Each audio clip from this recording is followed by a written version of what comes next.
I choose him. 2 words fell from Prince Adrian Whitmore's mouth, and the entire royal hall went so quiet that Noah Bellamy could hear the teacup trembling against its silver saucer in his own hands. A moment ago, he had been nobody. Less than nobody. He had been standing behind his older brother, dressed in a borrowed cream uniform that marked him as a temporary attendant, not a candidate for the crown. His job was simple: keep his head down, refill the tea, and disappear before anyone remembered that House Bellamy had a second Omega son. Elliot was the one meant to shine today. Elliot, with his flawless blonde curls, his practiced smile, his expensive white suit, and the kind of confidence that made nobles lean closer when he spoke. Noah had spent the morning buttoning Elliot's cuffs, brushing lint from his jacket, and listening to their father whisper that one wrong move from Noah could embarrass the family beyond repair. So Noah had done what he always did. He made himself small. He held the tray carefully. He watched the polished marble floor instead of the throne. The royal selection ceremony had been designed to feel like a fairy tale, with winter roses climbing the pillars and sunlight pouring through stained glass in blue and gold. But to Noah, it felt like a courtroom. Every Omega from the noble houses stood in a perfect crescent before the prince, each one beautiful, trained, and worthy. Noah was behind them, near the servants' line, close enough to smell bergamot tea and candle wax, far enough to be forgotten. Then Elliot shifted his elbow. It looked accidental. It always looked accidental. The cup tipped, hot tea splashed over Noah's fingers, and the tray lurched in his grip. A soft gasp rose from the court. Noah's cheeks burned hotter than his skin. "I'm sorry," he whispered at once, though he had not done anything wrong. He bent quickly, desperate to catch the fallen cup before it shattered and gave his father another reason to look at him like a stain on the family name. But before his knees touched the floor, a shadow crossed the marble. A gloved hand caught the cup first. The hand belonged to Prince Adrian, the Alpha Prince of Westmere. The man every noble family in the kingdom had spent months trying to impress. He should have been seated beneath the crown banners, cold and untouchable, choosing among the finest Omegas in the realm. Instead, he was standing in front of Noah, close enough that Noah could see the thin silver embroidery at his cuffs and the faint tiredness beneath his icy blue eyes. Adrian did not look at Elliot. He did not look at the courtiers. He looked at Noah's reddened fingers, then took a folded white handkerchief from his coat and wrapped it gently around them. The touch was careful. Not possessive. Not public theater. Careful, as if Noah were something breakable that had been handled too roughly for too long. Noah forgot how to breathe. Somewhere behind him, his father made a strangled sound. Elliot's smile cracked at the edges. "Your Highness," Elliot said lightly, though his voice had gone thin. "My brother is not part of the selection." Adrian's expression did not change. "I know." The hall seemed to tilt. Noah lifted his eyes, confused, frightened, certain there had been a mistake. He was not dazzling. He was not polished. He still had tea on his sleeve, and one of his shoes pinched because it had belonged to Elliot last season. "Your Highness," Noah managed barely above a whisper, "I'm not on the list." For the first time all day, something almost warm moved through Adrian's gaze. Not a smile. Not yet. But recognition. "No," the prince said, his voice calm enough to cut through every whisper in the room. "You were never on their list." His thumb brushed once over the edge of the handkerchief, making sure it stayed around Noah's burned fingers. Then he turned toward the court, toward the stunned nobles, toward Queen Helena watching from beneath her diamond veil, and spoke with the same steady authority he would have used to declare war or peace. "But he is on mine!" Noah felt every eye in the kingdom land on him at once. His pulse fluttered so hard it hurt. He wanted to step back, to apologize, to explain that shy boys who hid behind trays did not become royal brides. But Adrian remained beside him, a quiet wall between Noah and the room. And in that impossible silence, Noah realized the prince had not looked surprised when he saw him. He had looked like a man who had finally found something he had been searching for. Noah was moved into the east wing of the palace before sunset, and every step felt like he was walking deeper into someone else's life. The hallway was wider than his entire bedroom back home, lined with tall windows, pale stone arches, and portraits of royal alphas who looked down as if they already knew he did not belong there. 2 maids carried his single trunk between them, though Noah had tried to take it himself 3 times. It was embarrassing, how little he owned. A few folded shirts, 1 worn sweater with a loose cuff, a small sewing kit, and a paperback novel with cracked corners. Nothing that looked like it should enter a prince's private wing. "This will be your room, Lord Noah," the head maid said, opening a pair of white doors. Lord Noah. The title made his shoulders tighten. The room beyond was beautiful in a way that made him feel lonelier. A bed with carved posts stood beneath blue silk drapes. A fireplace glowed softly. Fresh flowers waited on the table, white lilies and tiny blue forget-me-nots arranged in a crystal vase. Noah stared at them for too long, because forget-me-nots had grown beside the back fence of his childhood home before his father ordered the garden cleared for a carriage path. No one here could have known that. "His Highness requested them," the maid said. Noah turned too quickly. "The prince?" "Yes, my lord. He also requested no almond biscuits be served with your evening tea." The words landed strangely in Noah's chest. He had not told anyone in the palace that almonds made his throat itch. At home, his father called it a childish inconvenience, and Elliot once laughed when Noah scraped almond cream off a cake at a winter party. Noah folded his burned fingers into his sleeve, suddenly unsure what to do with his hands. "There must be a mistake," he said softly. The maid only smiled in the careful way palace staff smiled when they knew more than they were allowed to say. After she left, Noah stood alone in the middle of the room, still wearing the cream attendant uniform. Stained with tea. He should have felt lucky. Any Omega in Westmere would have dreamed of this room, this title, this impossible future. Instead, Noah felt like a sparrow that had flown through the wrong window and found itself trapped inside a cathedral. Near the fireplace, a small dinner had been placed under a silver cover. He lifted it and went still. Potato soup. Plain, warm, with black pepper and a slice of buttered bread on the side. Not palace food. Not jeweled pastries or roasted quail, or anything meant to impress. It was the kind of meal he used to make for himself in the kitchen after everyone else had eaten, because it was cheap and quiet and difficult to ruin.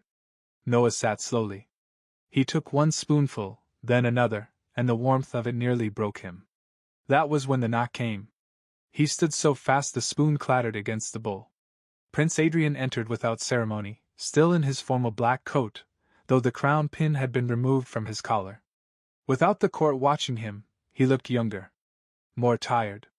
Less like a statue and more like a man who had spent the whole day holding his breath. Noah bowed at once. "Your Highness, I am sorry. I did not know if I was supposed to wait before eating." Adrian looked at the bowl, then at him. "You were supposed to eat while it was warm." Noah's face burned. He lowered his eyes, searching for the trap in the kindness. "Why did you choose me?" The question slipped out before he could swallow it. The room grew quiet, except for the soft pop of the fire. Adrian did not answer right away. His gaze moved to Noah's left hand, where the white handkerchief was still wrapped around his fingers. "Does it hurt?" "A little. You always say that when it hurts more than a little." Noah's breath caught. Slowly he looked up. "What does that mean?" Something flickered across Adrian's face, too quick to name. Regret, maybe? Or memory. He stepped to the table and placed a small blue tin beside the soup. Burned cream. The exact brand sold in village pharmacies, not the expensive palace kind. "Use this before you sleep," he said. "It works better than what our physicians keep pretending is superior." Noah stared at the tin.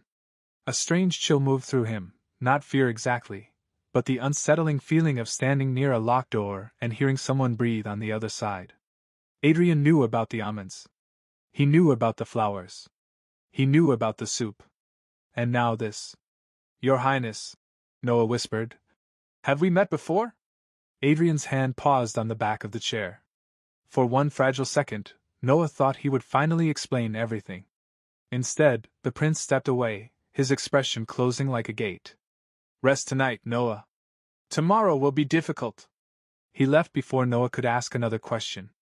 Long after the door shut, Noah remained beside the table with the little blue tin in his hand, turning it over slowly. On the bottom, written in faded ink, was a date from 3 years ago. and beside it, in small careful letters, was one word. Rain. By morning, the palace had learned how to stare without looking like it was staring. Every servant bowed a little too deeply. Every noble who passed Noah in the corridor paused half a second too long. News of Prince Adrian's choice had traveled faster than any royal announcement, and by breakfast, Noah could feel the question hanging over him like perfume he had not asked to wear. Why him? He asked himself the same thing while standing in front of a full-length mirror as 3 attendants adjusted the silver-blue jacket chosen for his first public appearance beside the prince. The fabric was softer than anything he had ever owned, but the collar felt too high, the cuffs too bright, the whole outfit too confident for someone who still wanted to hide behind a tray. "Please," Noah said when one maid reached for the buttons at his throat. "I can do that part." His voice came out small, and the maid stepped back at once. That almost made it worse. He fumbled with the top clasp until his fingers ached. The burn from yesterday had faded to a pale pink line, but the handkerchief Adrian had wrapped around it lay folded on the dressing table like evidence from a dream. Noah was still staring at it when the door opened and Adrian entered. The room changed before anyone spoke. The attendants straightened. The air tightened. The prince was back in his formal black uniform, all clean lines and cold authority, his expression unreadable enough to make even the fireplace seem quieter. "Leave us," he said. The attendants vanished so quickly Noah nearly apologized for taking up their time. Then he realized he was alone with Adrian in a dressing room barely wider than a carriage aisle, with mirrors on both sides and nowhere graceful to look. "Your collar is wrong," Adrian said. Noah's stomach dropped. "I am sorry. I tried, but the clasp is strange, and my hand is still." He stopped, embarrassed by how weak that sounded. Adrian stepped closer. "I did not say you had done something wrong." Noah held still as the prince lifted his hands to the collar. Adrian did not touch his throat. He touched only the fabric, precise and calm, but he was close enough that Noah could see a tiny scar near his jaw, half hidden beneath the clean shave expected of a royal alpha. It made him look less perfect. More real. Noah's breath caught, and Adrian's eyes flicked to the mirror, catching the reaction before Noah could hide it. "Am I frightening you?" he asked quietly. In the hall, his voice could command a room. Here, it barely disturbed the air. Noah should have lied. He was good at that kind of politeness. Instead, he whispered, "A little." Adrian's fingers paused on the clasp. Then he lowered his hands and stepped back one full pace, giving Noah space as if space itself were a gift. "Then I will move slower." The words were simple. That was why they hurt. No one in Noah's family had ever adjusted themselves around his fear. They had only told him to stop having it. Before he could answer, a knock sounded, and the door opened without permission. Elliot stood there in a pale gold suit, smiling like nothing in the world had gone wrong for him. "Forgive me," he said, though he did not sound sorry. "Father sent me to offer help. Noah has always struggled with presentation." Noah felt the old shame rise automatically, familiar as a bruise. But Adrian turned, and the cold prince returned so completely that the room seemed to lose 10 degrees. "Your brother does not require correction from someone who mistook cruelty for elegance in my hall." Elliot's smile thinned. "I only meant that Noah is shy." "No," Adrian said. "He was taught to disappear. There is a difference." The silence after that was sharper than any insult. Elliot's gaze flicked to Noah, and for one terrible second Noah felt guilty, as if being defended were a crime he had committed. Then Adrian picked up the folded handkerchief from the dressing table and placed it in Noah's palm. "Not for show." Elliot could barely see it from the doorway. "Keep this today," Adrian said. "The council chamber gets cold." Noah looked down at the white cloth. In the corner, stitched so small he had missed it before, was a single silver letter A. His fingers closed around it. Elliot left with a stiff bow, but the damage had already changed shape. It was no longer Noah standing alone beneath everyone's judgment. Adrian had stood beside him. Quietly. Publicly enough to matter, privately enough to feel true. And as they walked toward the council chamber, Noah noticed something that made the strange locked door in his memory tremble again. Adrian slowed his stride without looking down, matching Noah's shorter steps exactly, as if he had known for years that Noah always fell half a pace behind. The council chamber had 12 windows, 6 chandeliers, and exactly one chair Noah was afraid to sit in. It waited beside Prince Adrian's seat, carved from dark wood and cushioned in royal blue, slightly smaller than the prince's but still far too important for someone who had spent most formal dinners trying not to clink his fork too loudly. Noah hovered beside it until Adrian leaned closer and said, without moving his lips much, "It is a chair, Noah. It will not file a complaint." A surprised laugh escaped before Noah could stop it. It was tiny, almost silent, but Adrian heard. The corner of his mouth shifted as if he had won something no one else knew they were playing. Then the doors opened, the ministers entered, and the gentleman from the dressing room vanished behind the prince the kingdom expected. Adrian became still, sharp, and unreadable. Noah watched him speak about border roads, harvest taxes, and winter fuel reserves with a calm that made older men listen. He should have felt proud to sit beside him. Instead, he felt like a child wearing clothes from a play. When a minister asked Noah for his opinion on the southern charity houses, the entire room turned. Noah's throat tightened. He knew about charity houses. He knew what cold rooms smelled like, knew how children hid cracked shoes beneath benches, knew how cheap soup tasted when it had been stretched with too much water. But those were not the polished things a royal bride was supposed to know. "I am not sure," he whispered. The minister gave a thin smile. "Understandable. His lordship has had very little preparation." Several men chuckled softly. It was not loud enough to be called cruel. That made it worse. Noah folded his hands under the table and pressed his thumb against Adrian's handkerchief. He expected Adrian to correct him later, perhaps gently, perhaps not. Instead, the prince closed the folder in front of him. The sound was soft, but every voice died. Lord Noah grew up visiting kitchens, servant quarters, and debt offices because his family forgot those places were beneath them, Adrian said evenly. That means he has seen more of this kingdom than half the men at this table. The minister's smile disappeared. Adrian turned to Noah, his gaze steady but not demanding. "Tell them what the southern houses need." Noah felt heat rise behind his eyes. Not from shame this time, but from the terrifying weight of being believed before he had proved anything. Slowly he spoke.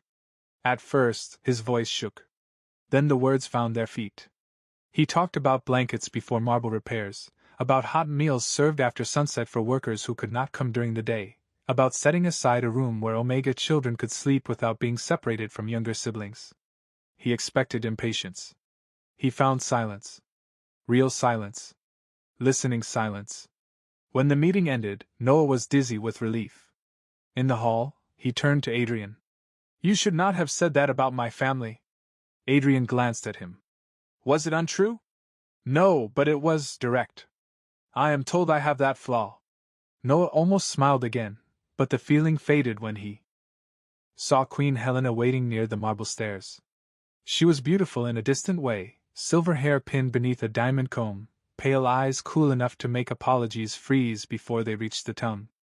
"Walk with me, Lord Noah," she said. It was not an invitation. Adrian's face hardened. "Mother. I asked for a walk, Adrian, not a trial." Noah touched the handkerchief in his pocket once, then followed her into the winter gallery. For several minutes she said nothing. Their footsteps echoed between glass cases of old crowns and ceremonial gloves.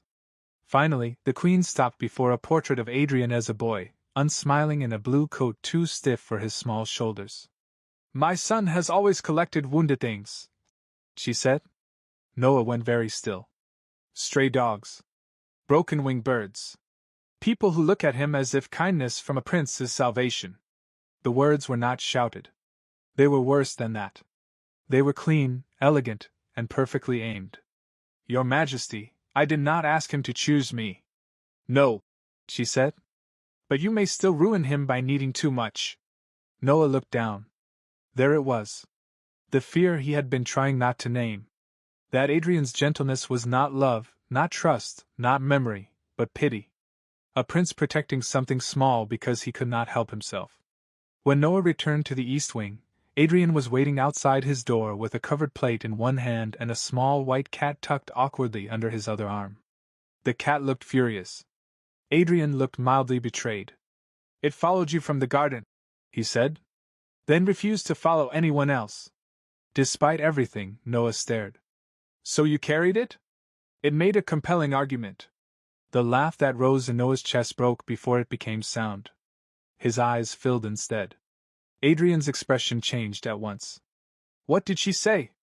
Noah shook his head, stepping back into the room. Nothing untrue. Adrian did not move to stop him. That hurt more than if he had.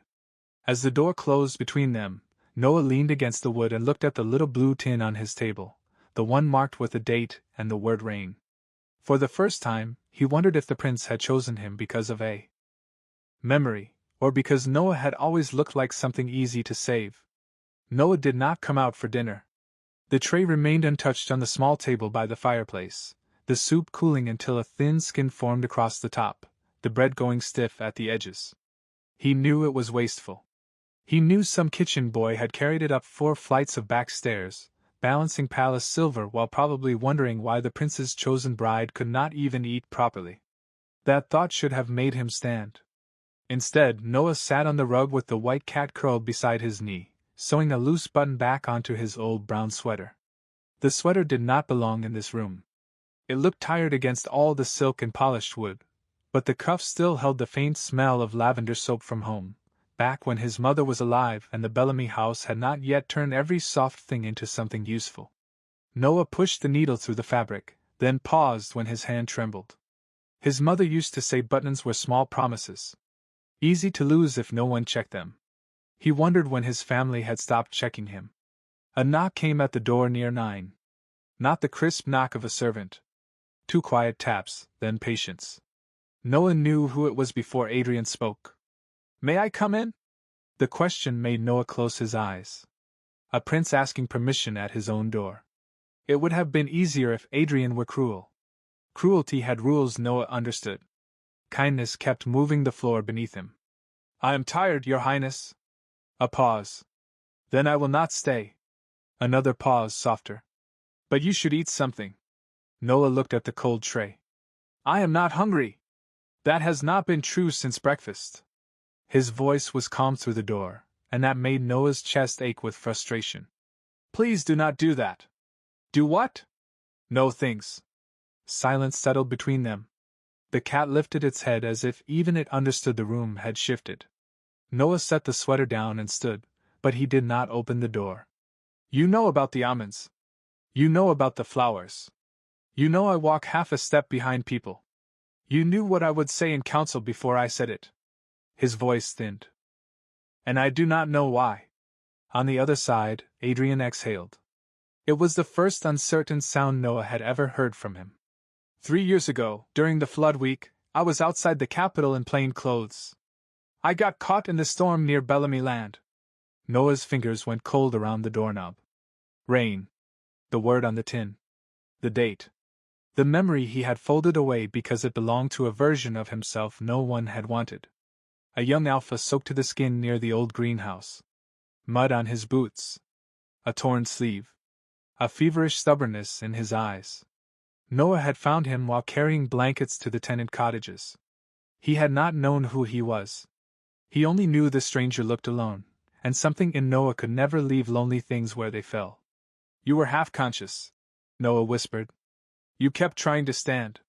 You told me I had the survival instincts of a decorative spoon. Noah made a broken sound that almost became a laugh. He had forgotten saying that. He had been bolder in the rain, maybe because storms made everyone look equal. You never saw my face, he said. No. But I remembered your voice. Your hands. Your scent after the rain. Adrian's words stayed careful, clean of anything that would make Noah feel cornered. I looked for you. Quietly. For years. Noah opened the door at last. Adrian stood in the hallway without a coat, holding a plain ceramic mug instead of royal china. Steam curled from it. Hot chocolate, Noah realized. Not the palace kind with gold flakes, but the simple kind with too much milk and a little cinnamon, the kind served at American winter fairs in paper cups because it warmed your hands before it warmed anything else. The kitchen said you might like this, Adrian said, then seemed to reconsider. No. That is not true. I asked them to make it because the night in the greenhouse, you gave me something similar from a dented thermos. Noah stared at the mug. He had been 17 then, wearing boots with a hole in one sole, hiding from a family dinner where Elliot had been praised for breathing correctly. He had given a stranger the only warm drink he had, because the stranger had looked as cold as he felt. So that is why you chose me, Noah said. The words came out flat. Adrian's face changed. Noah. Because I saved you once. He stepped back, the old shame finding its shape again. Because I was useful before you even knew my name. Adrian did not cross the threshold. He only held the mug a little tighter, as if he deserved the burn. No. I chose you because when no one was watching, you were kind. And today, when everyone was watching, you still tried to apologize for being hurt. Noah's eyes stung. He wanted to believe him. That was the dangerous part. Wanting had always been where pain started. Then footsteps approached at the end of the corridor, and a palace guard appeared, carrying a sealed envelope with the Bellamy crest pressed into red wax. Noah's stomach dropped before he opened it. His father's handwriting slanted across the page, sharp and familiar. The family debts had worsened. If Noah wanted to remain useful to the crown, he was expected to request funds from Prince Adrian immediately. At the bottom, one sentence cut cleaner than the rest. Do not forget, you are only valuable as long as he wants you. Noah folded the letter with shaking hands. Across from him, Adrian's expression darkened, but the words he chose were too careful, too royal. I will handle this. And somehow, his silence hurt almost as much as the words on the page. The letter changed the room before anyone moved. Noah could still smell the cinnamon in the hot chocolate, still feel the warmth of the mug Adrian had finally placed in his hands, but all of it seemed to belong to another person now. The red wax seal lay broken on the table like a small, ugly wound. Adrian had read the letter only once. He did not raise his voice. He did not curse Duke Bellamy. He did not even tell Noah that his father was wrong. He simply folded the page with careful fingers and said, I will handle this. That should have comforted Noah. Instead, it felt like a door closing. Handle this. Like Noah was a problem to be managed, a debt account to be settled, another quiet disaster in the prince's schedule between council meetings and diplomatic dinners. Noah wanted to ask what that meant, but the words would not come. He had spent too many years learning that questions made people impatient. So he nodded, and Adrian nodded back, and by morning they had both become polite strangers. The palace noticed. Of course it did. Palaces were built from stone, glass, and whispers. At breakfast, Adrian sat at the far end of the table, reading a stack of reports while Noah stirred oatmeal until it turned cold. The white cat sat under Noah's chair, occasionally tapping his shoe with one paw as if demanding an explanation. Noah almost smiled at that. Almost. Then Elliot arrived without invitation, dressed in pale green and carrying a bouquet of white roses that looked too perfect to have grown naturally. For my dear brother, he said, setting them beside Noah's plate. Father worries about you. We all do. The words were sweet enough for the servants to hear. The warning beneath them belonged only to Noah. Adrian did not look up from his papers. That was the part Noah would remember later. Not Elliot's smile. Not the flowers. Adrian's silence. Elliot leaned closer, lowering his voice just enough. You look tired. Royal life is harder than playing wounded in the garden, is it not? Noah's spoon froze in his hand. Across the table, Adrian finally lifted his eyes. You will address him with respect. Elliot placed a hand over his heart, all innocence. Of course, Your Highness. I only meant that Noah has always been sensitive. He misunderstands concern. There it was. The old family trick.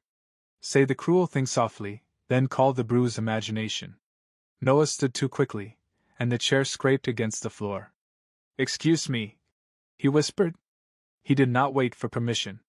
In the hallway, he walked faster than he should have, past marble statues, past servants pretending not to see, past windows bright with morning sun. He ended up in the old greenhouse, the one that had been restored but still smelled faintly of wet soil and rusted hinges. This was where the memory lived. 3 years ago, rain had hammered the glass so loudly that Noah could barely hear the wounded stranger breathing.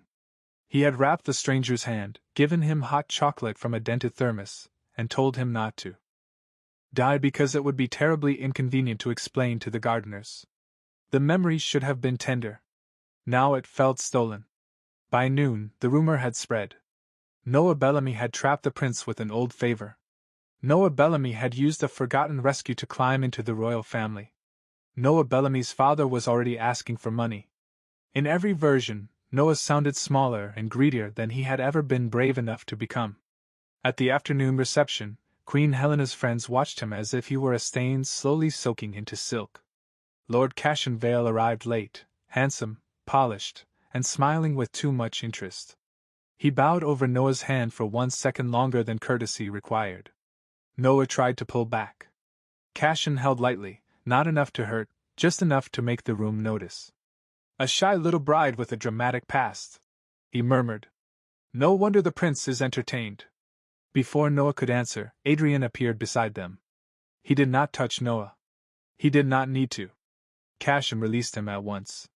"Lord Vale," Adrian said, his voice colder than the winter windows. "Find another hand to admire." A few nobles laughed nervously. Cassion stepped back, but his eyes gleamed as if he had learned exactly where to press. Noah should have felt protected. Instead, he felt displayed. Saved again. Defended again. Never asked what he wanted. That evening, Adrian came to Noah's door, but Noah did not open it. He sat on the floor with his back against the wood, listening to the quiet on the other side. "Noah," Adrian said softly. "Please." Noah pressed his palm to his mouth so no sound escaped. After a long time, Adrian walked away. Only then did Noah unfold a blank sheet of palace stationery and write one sentence with a shaking hand. "I am sorry I became another duty you had to carry." By dawn, Noah had packed everything he owned back into the same small trunk he had arrived with. It took less than 15 minutes. 3 shirts, the brown sweater with the repaired button, his sewing kit, the paperback with cracked corners, and the little blue tin marked Rain. He held the tin longer than the rest, thumb resting over the faded word until the metal warmed beneath his skin. Then he placed it on the writing desk instead of in the trunk. Some memories, he thought, belonged to the person who had kept them longer. The white cat watched from the bed with offended yellow eyes, tail flicking as if it disapproved of heartbreak conducted before breakfast. Noah tried to smile at it. "You will be happier here," he whispered. The cat blinked slowly, unconvinced. Outside, the palace was waking. Carts rolled over the courtyard stones. Bells rang somewhere beyond the chapel tower. In another life, Noah might have learned the rhythm of those sounds and called them home. In this one, he folded Adrian's handkerchief into a neat square and placed it beside the tin. The silver letter A caught the morning light. He had carried it through council rooms, family threats, and rooms full of smiling people who wanted him gone. Giving it back felt like removing the last proof that someone had once stood close enough to notice he was cold. He left the note on top. "I am sorry I became another duty you had to carry." His hand hovered over the words. They looked too small for the pain inside them, but Noah had never been good at taking up space, even on paper. He closed the trunk and slipped out before the servants changed shifts. He did not make it past the winter gallery. Queen Helena stood there in a pale gray dress, as if she had been carved from the same stone as the statues behind her. For a moment, Noah wondered if she had come to stop him. Then he saw the envelope in her hand and understood she had come to make sure he continued. Her fingers tightened once around the envelope before she handed it over. "There is a carriage at the east gate," she said. "It will take you wherever you wish within the city." Noah nodded because his voice was not ready. "Thank you, Your Majesty." The Queen's gaze moved to the trunk. "You are doing the sensible thing." Sensible. What a clean word for leaving before anyone could decide you were too much. Noah looked at the portrait beside her. Adrian at 12 years old, back straight, eyes lonely, small hands folded like he had already been taught that wanting comfort was undignified. "Does he know?" Noah asked. Helena's face did not change. "The prince has a kingdom to consider." That was answer enough. Noah bowed. Not deeply. Not like a servant. Just enough to end the conversation. He had taken 3 steps when Helena spoke again, quieter. He was different after the flood week. Noah stopped. He stopped sleeping through storms. He visited tenant hospitals under false names. He dismissed 3 tutors for speaking cruelly to Omega staff. I thought it was guilt. Noah turned slowly. The Queen looked at the portrait, not at him. Perhaps it was you. The words landed too late to save anything. That was what made them cruel without meaning to be. Noah's throat tightened, but he only said, Ben, please teach him to choose himself sometimes. For the first time, Helena looked uncertain. Noah left before she could answer. At the east gate, mist clung to the hedges, turning the palace gardens soft and colorless. The carriage waited with its door open. Noah climbed inside, set his trunk at his feet, and folded his hands in his lap so they would stop shaking. The driver asked where he wanted to go. Noah did not know. Not home. Not the Bellamy estate. Anywhere else sounded like a country he had never learned to pronounce. The South Station, he said at last. From there, a train could take him beyond the capital, maybe to a town where no one cared about royal selections or family debts or shy Omega sons who accidentally became rumors. The carriage started moving. Noah kept his eyes on his hands until the palace blurred beyond the window. He told himself not to look back. He looked back anyway.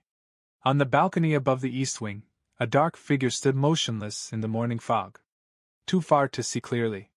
Too still to be anyone else. Noah's breath caught against his ribs. The carriage turned through the iron gate, and Adrian disappeared behind the stone wall, holding the white handkerchief Noah had left behind. Adrian did not chase the carriage at first. That was the choice he would regret before the hour was over. He stood on the balcony with Noah's handkerchief in his hand, watching the iron gate close, and let the part of himself raised by tutors, counsels, and a mother maid of duty speak louder than the part that had learned Noah's footsteps in the hallway. A prince did not run after someone in full view of the guards.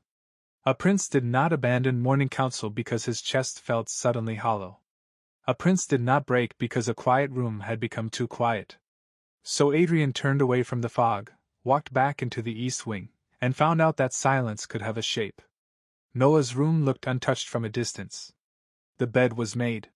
The curtains were open. The fire had burned low in the grate.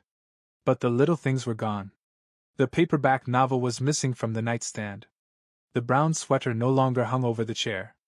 The sewing kit had vanished from beside the window, where Noah used to sit repairing buttons that palace tailors would have replaced without thinking. Only the blue tin remained on the desk, beside the folded handkerchief and a note with one sentence written so carefully it hurt to read. I am sorry I became another duty you had to carry. Adrian read it once standing.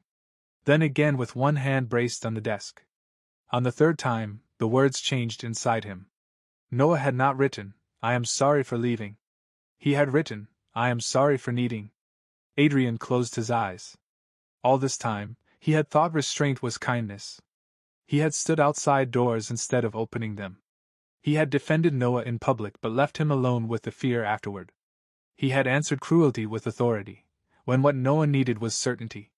The white cat appeared from beneath the bed and made a low, offended sound. Adrian looked down at it. Yes, he said quietly. I know. The cat walked to the door, looked back, and meowed again, as if even a stray understood that standing still was not the same as being gentle. In the hallway, Queen Helena was waiting. For once, she did not look like a queen. She looked like a mother who had realized too late that dignity was a poor substitute for warmth. He went to the east gate, she said. Adrian's voice was flat. You arranged it. I thought I was protecting you. From what? Helena's answer came softly. From choosing with your heart and being punished for it. Adrian looked at the handkerchief in his palm, the same one he had wrapped around Noah's burned fingers on the day the whole court discovered his name. I was punished for not choosing fast enough. The queen's face tightened, but she did not argue. That was how Adrian knew she understood. He left before the council bells finished ringing. No announcement. No escort of 20 riders.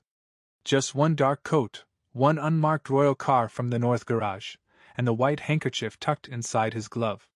Rain began before he reached the city road, thin and cold, spotting the shoulders of his coat and turning the dust to silver mud.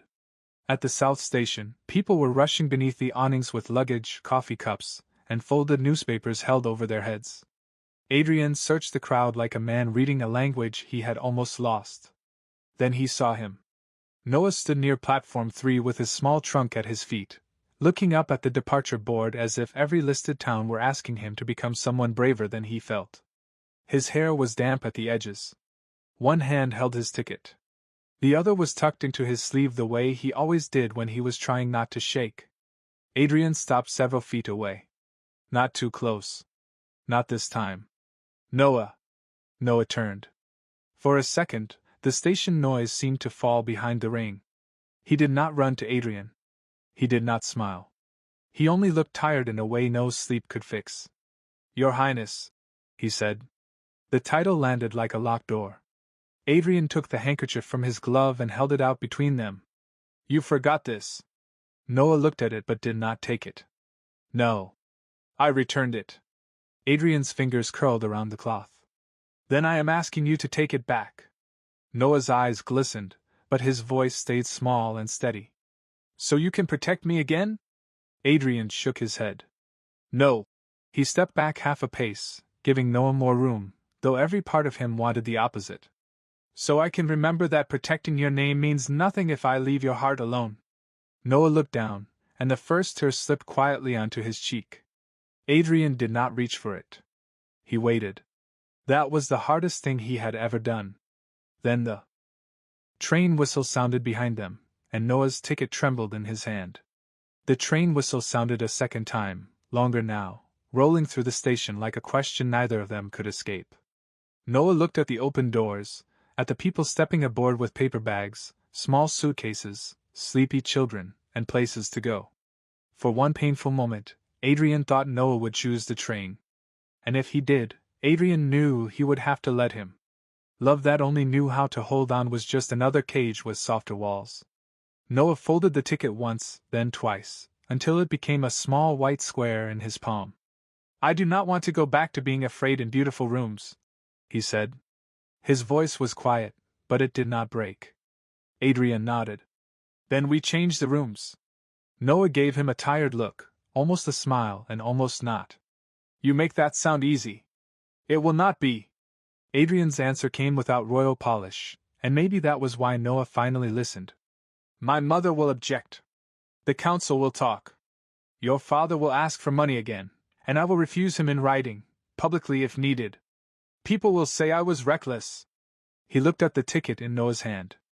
"But I have been careful my whole life, Noah. Careful did not keep you from standing here alone." The words settled between them, not dramatic, not perfect, but honest enough to breathe around. Noah looked down at the handkerchief Adrian still held. Rain dotted the silver letter A, darkening the thread. Slowly, Noah reached for it. His fingers brushed Adrian's glove, and Adrian stayed still, letting him decide how long the touch lasted. It was barely a second. It changed everything anyway. Noah did not return to the palace that morning as a rescued bride.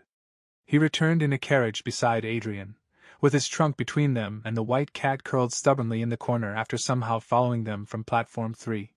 The cat sneezed once, offended by the rain, and Noah laughed for real. It was small and startled, like even he had not expected it. Adrian looked out the window to hide the relief on his face, but Noah saw it in the reflection and did not look away. The next weeks were not a fairy tale. Duke Bellamy's letter was answered by the Royal Legal Office, not by Noah's trembling hands. Elliot was removed from court invitations until he could apologize without an audience. Queen Helena did not become warm overnight, but one afternoon she sent Noah a plain wool blanket for the greenhouse with a note that said only, "Storms make the glass cold." It was awkward. It was a beginning. Noah learned to sit in council without shrinking, though he still kept a cup of tea near his left hand. Adrian learned to ask before solving. Sometimes he failed. Sometimes Noah went quiet. But now, quiet did not mean the end. It meant they sat together until words returned. By spring, the old greenhouse had become something new. Not a royal monument, not a charity project with a plaque, but a place with muddy boots by the door, mismatched mugs on the shelves, and children from the southern houses learning how to plant basil in chipped clay pots. Noah chose the curtains himself, pale blue cotton instead of palace silk. Adrian argued badly with a bag of potting soil and lost. The children laughed for 10 straight minutes.